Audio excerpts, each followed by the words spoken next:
Um, um, Very interesting. It's our future by the sounds of things. It's how we deal with it, and whether we can, as a people, benefit from it, and whether the planet can benefit from it.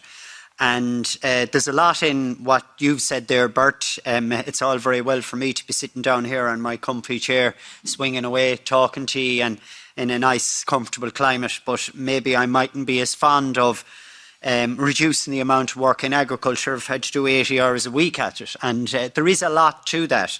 And the figures I have in front of me at the moment is there's 8.7 million people working in agriculture between the various aspects of it and all the related services. And what I would love to see is society benefit from this technology. And we keep getting this promise that we'll have more free time.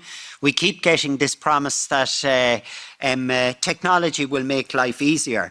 And when technology wasn't make life easier where I live, one person could actually stay at home. 1 out of 2 of the parents would have to work 40, maybe 50 hours a week between the 2 of them, whoever ended up getting the job. And now with progress and with technology, we've now moved to a situation where both have to work probably 50 hours a week, 100 hours between the 2 of them. So I'm not saying it has to be that way, but this promise of a better life for humanity hasn't come about with technology. And it isn't because it can't.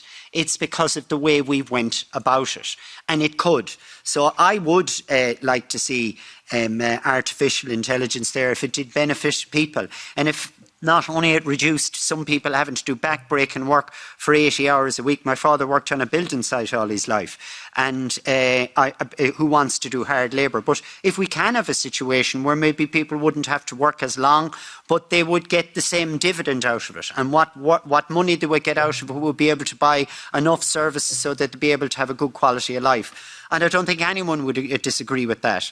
But where it could also go wrong, and it has been mentioned, is that maybe in certain countries, and in the Netherlands, maybe, because I think it's a bit more advanced in that sense there, and in more rich countries, that they will be able to take up this technology easier, and then other countries will not be able to compete. So we're part of a European Union, and we want to make it possible for everyone to have the same quality of life. So if we're going to go down this road, it's got to be accessible for all, and it's got to benefit people, and not to have a situation where you will have some company involved in artificial intelligence making billions, and there's nothing at the bottom of the chain. And I'll finish by saying this. We have a massive ploughing championship in Ireland every year, and I've gone there for the last 6 or 7 years, and I look around me and there's a massive amount of money. There's loads of money for the guys selling the tractors, loads of money for the people selling the fertiliser, loads of people selling the tent that I rent, loads of people selling absolutely everything.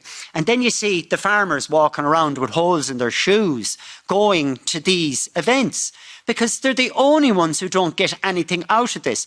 I'm at it. I have loads of money because guess what? I'm an MEP and I work in this area. So everyone seems to be doing well out of it, bar farmers. So I'm all for this, so long as the farmers can walk around with new shoes at the ploughing championship, not just the people who work in AI, not just the people who sell fertilisers and tractors.